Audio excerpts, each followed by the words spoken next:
할아버지 고 양춘식 목사, 아버지 고 양명주 목사, 작은아버지 양치호 목사를 따라 3대째 목회를 이어가는 양진호 목사입니다. 화면 아래 구독하기를 눌러주시면 대단히 감사하겠습니다. 좋아요, 그리고 댓글, 그리고 이제 공유하기, 이것도 또 눌러주시기 바랍니다. 돈 한 푼도 안 들어요. 자, 이제 오늘날 이렇게 현상을 보면요. 야, 이 세상 종말이다. 말세다. 이런 얘기를 많이 하지요. 그래서 이제 예수님께서 마태복음 24장부터 25장까지 보면 이제 예수님이 초림했을 때부터 예수님이 나중에 재림할 때까지 이때를 종말이라고 그래요. 종말. 그러니까 재림 때 다가올 때가 종말이 아니고 예수님이 이미 초림하셨을 때 그때부터 재림 때까지를 종말의 때라고 하는데, 자, 이제 그 예수님께서는 이 종말에 대한 말씀을 마치고 이제 그 드디어 최후의 순간을 받기 위해서 예루살렘으로 이제 입성하셔요. 그때 1절 봐봐요. 1절.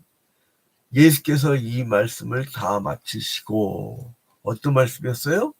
24장부터 25장까지의 종말에 대한 내용을 말씀하시고, 그리고 나서 최후의 만찬을 제자들한테 베푸시죠.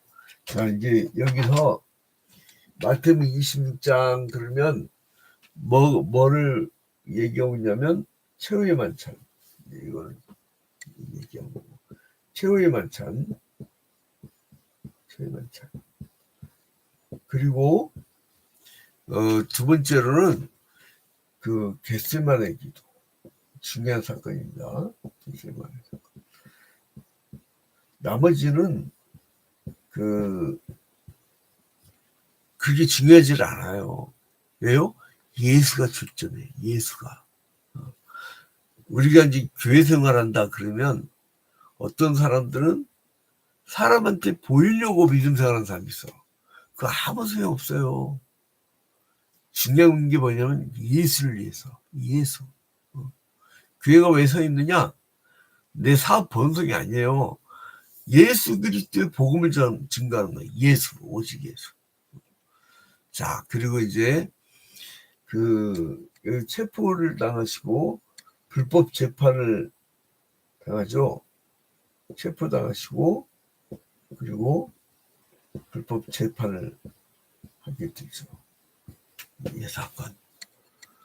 그리고 이제 이 베드로가 예수를 3번 부인해요. 베드로의 부인. 새벽 다굴기 전에 네가 나를 3번 부인하리라. 근데 왜 하필이면 베드로 강조하느냐? 베드로가 수제자였잖아요. 예수께서 꼭 감람산 기도하러 올라가시면 3명의 제자를 데리고 올라갔죠. 누구였어요? 베드로, 야고보, 요한. 자, 그래서 이제 예수님께서 먼저 이제 당신께서 순환을 당할 거라고 하는 그런 예언을 하게 돼요. 2절 봐봐요. 너희는 아는 바와 같이, 뭘 아는 바와 같이? 지금까지 들은 것처럼. 이틀이 지나면 유월절이라 인자가 십자가에 못 박히기 위하여 팔리리라 하시더라. 여러분, 이게 같은 시간이에요. 26장이 같은 시간에 1절이 누가 나와요? 예수가 나와요. 그죠? 그리고 또 누가 나와요? 제자들이 나와요. 그죠? 같은 시간이에요. 또 같은 시간에 어떤 일이 벌어지냐면, 자, 3절 봐봐요.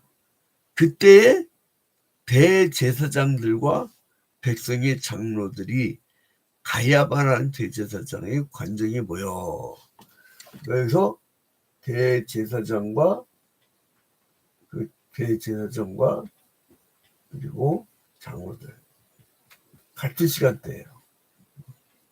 근데 같은 시간대인데 무엇을 하느냐? 4절 봐봐요. 예수를 흉계로 잡아 죽이려고 올라간 자야. 같은 시간인데 여기서 잡아 죽이려고 흉계를 꾸며요. 흉계를 꾸며요. 그래서 예수를, 그 죄 없는 예수를 십자가 못 박아 죽일 흉계를 꾸며요. 이 세상도 마찬가지예요. 정의와 공의의 길, 그리고 이제 십자가의 길을 가고자, 구원의 길을 가고자 하는 예수를, 오늘날도 작은 예수들이 있지요. 근데 이제 예수는 차원이 다른 게 뭐냐면 인류 구원을 위해서 이제 대속의 죽음을 죽으려고 오신 거예요. 근데 이제 그 시간이 다가오면 다가올수록 죽음의 그림자가 점점 더 선명해지는 거예요. 그리고 마귀가요, 점점 실체를 드러내게 돼 있어요.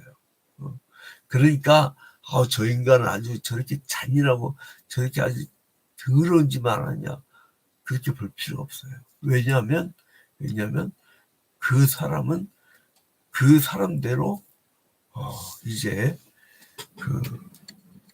자기의 일을 하는 거예요. 무슨 일? 마귀의 일.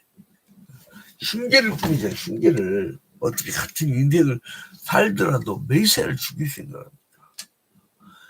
아무튼 계속 죽음의 그림자가 선명하게 이제 드러나기 시작해요. 그래서 이제 대제사장과 장로들이 예수의 십자가의 예언이 이루어지려고 할 때 그 사람들은 불의의 모임을 하게 돼요. 한쪽은 하나님의 뜻에 순종하려고 하는 계열이 있고, 한쪽은 불의의 모임. 그때에 6절에 보니까 한 여인이 나타나요. 자, 예수께서 베다니 나병 환자의 시몬의 집에 계실 때에, 7절에 한 여자가 매우 귀한 향유 한 옥합을 가지고 나와서 식사하시는 예수의 머리에 부으니. 자, 이제 예수님이 죽을 것이란 것을 한 여인이 알아요. 여러분, 이 향유를 붓는다는 건 뭐냐면요, 죽은 자한테 붓는 거예요. 그 예식이에요. 그때 이제 이 예수는 이 여인이야말로 통찰력 있는 행동이다. 예수의 그 죽음에 대해서 알고 시체에 붓는 향유 한 옥합을 가지고 예수의 머리에 붓는 그런 행동.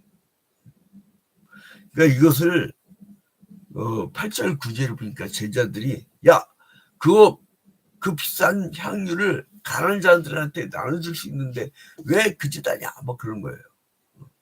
자, 그리고 나서 이 예수께서 뭐라면 13절에 내가 진실로 너에게 이르노니 온 천하에 어디서든지 이 복음이 전파되는 곳에서는 이 여자가 행한 일도 말하여 그를 기억하리라 하시니라, 이렇게 말씀하셨어요.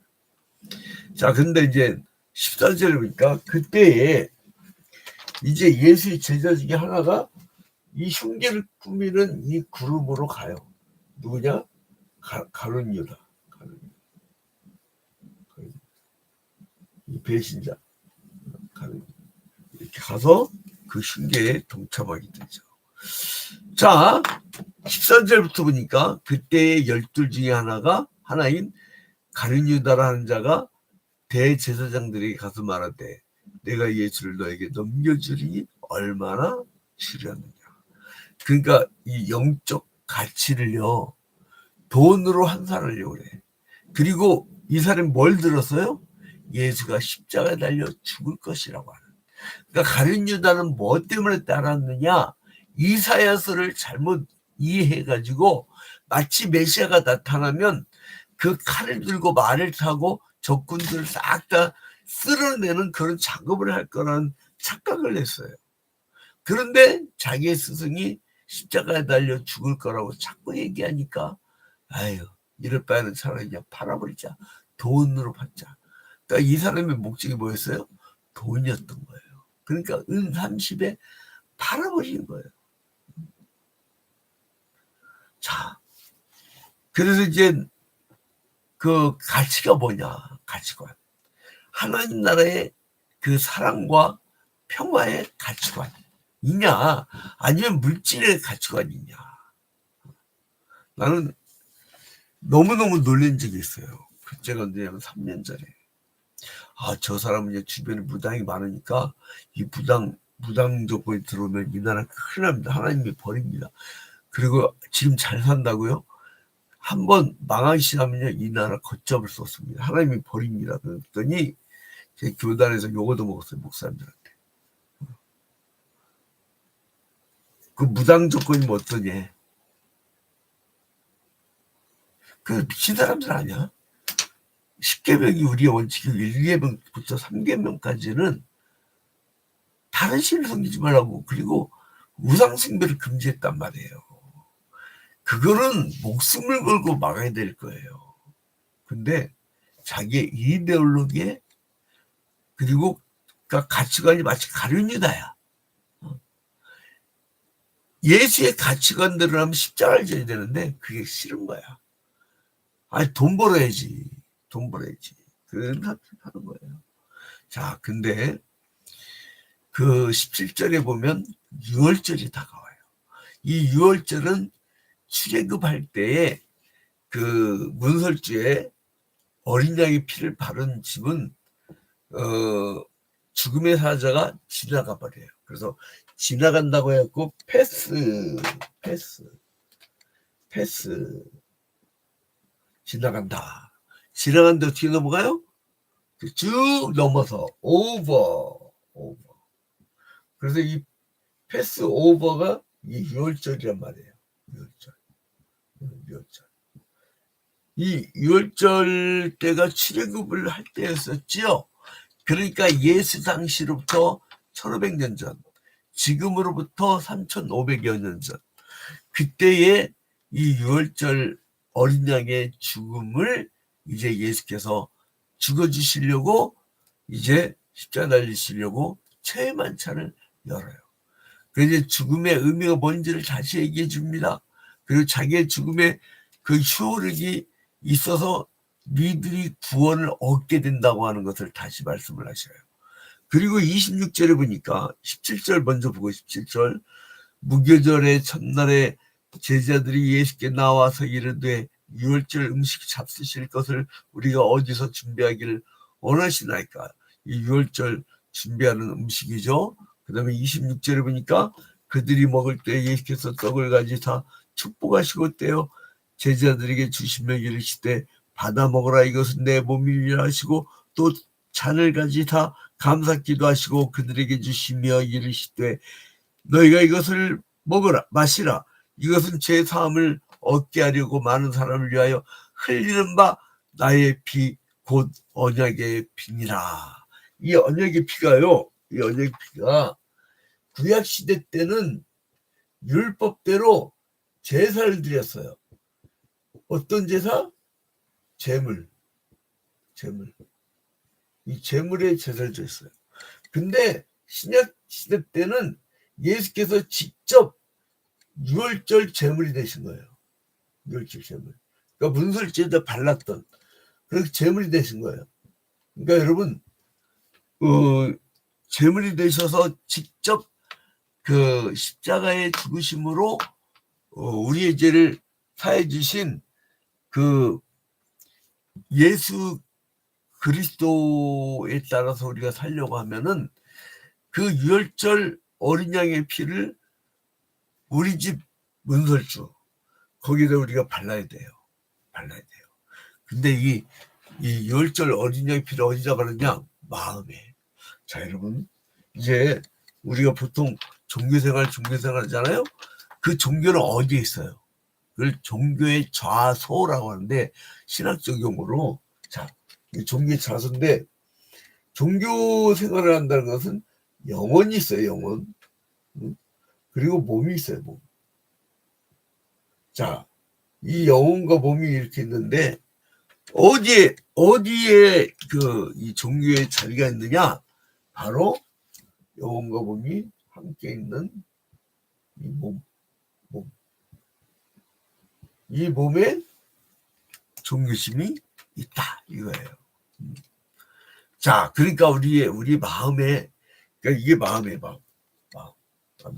몸 또 썼네. 이 마음, 이 사의 마음. 이 마음에 열절 어린 양의 피를 발라야 돼요. 그러니까 우리가 어딜 가나 희생과 그리고 예수 그리스도의 피로 우리가 적셔져 있어야 돼요. 그래야만이 죄가 가까이 오질 않습니다.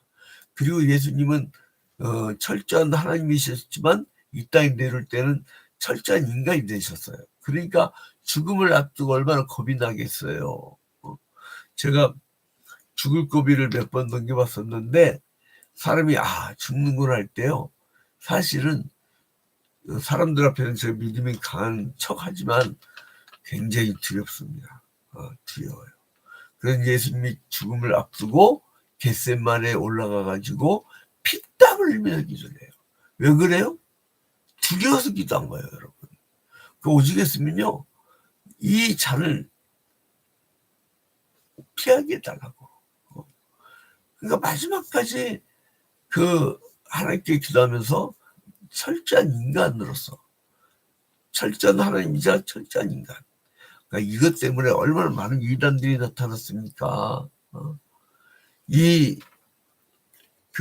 예수는 하나님이다. 그러니까 어떤 가짜로 이렇게 등장한 것이다. 또 어떤 사람들은 아니다. 예수 인간이다. 그게 이제 에비온파라든가, 이제 영지주의 파들, 그리고 이제 또 누구예요? 몬타니즘, 막 이런 이단들이 많았잖아요. 근데 이제 예수께서, 자기의 십자가를 지고 죽어주신 예수는 철저한 하나님이자 철저한 인간이었기 때문에 너무나 두려운 마음으로 겟세마네에 기도를 한 거예요. 근데 이것은 뭐냐면 하나님 뜻에 순종한 거예요. 근데 이 제자들은 무슨 짓 하고 있어요? 14절에 보니까 배반하고 있어요.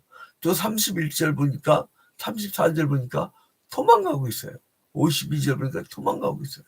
거기다 69절에 보니까 이제 베드로는 예수가 잡히는 순간에 막 도망했고, 근데 마음에 갇히기 있어갖고 예수가 이 재판을 받을 때에 이제 밤에 그 옆에서 알아본 자, 예수 제자다. 그러니까 나는 모른다고 하고, 막 이 다짐을 내면서 모른다고 하고 3번 부인했잖아요. 자, 그렇게 약한 게 인간입니다. 오늘도요, 우리 예수를 얼마나 많이 부인하고 삽니까? 그럼에도 불구하고 예수는 또 찾아오셔요. 나 같으면 버릴 텐데. 여러분, 그러나 우리가 불순종하고 도망치고 부인했던 우리가 하나님의 뜻에 순종하면서 유월절 어린 양이 되사 자기를 희생하시고 온 인류를 구원하신 예수의 정신, 그 순명, 그 순종적 정신을 배우고 따르는 여러분이 되시기를 주님의 이름으로 축원드립니다. 우리 한국교회도 이 십자가와 부활의 복음의 본질을 살려야 됩니다. 이게 이제 가룟 유다 같은 은 30이라는 게 너무 많아. 예수의 이름을 팔아가면서 장사를 해먹으려고 하면 안 됩니다. 이거는 이단 사이비들이 많은데, 이단 사이비들도요, 여러분, 원래부터는요, 다미성계 이장님도 예장 합동 출신이고, 저 만민중학교에도요, 원래 성결교 출신이고, 정상교회에서 나온 거예요. 정상교회가 은 30에 마음이 팔려버리면 흉내를 뿜게 돼요. 그러니까 우리는 예수의 길로 갑시다. 십자가의 길로 갑시다. 십자가의 정신을 잃어버린 기독교는 더 이상 기독교가 아니요. 십자가의 정신이 살아있는 기독교는 아무리 연약해 보여도 가장 강한 기독교라는 사실을 기억하시기를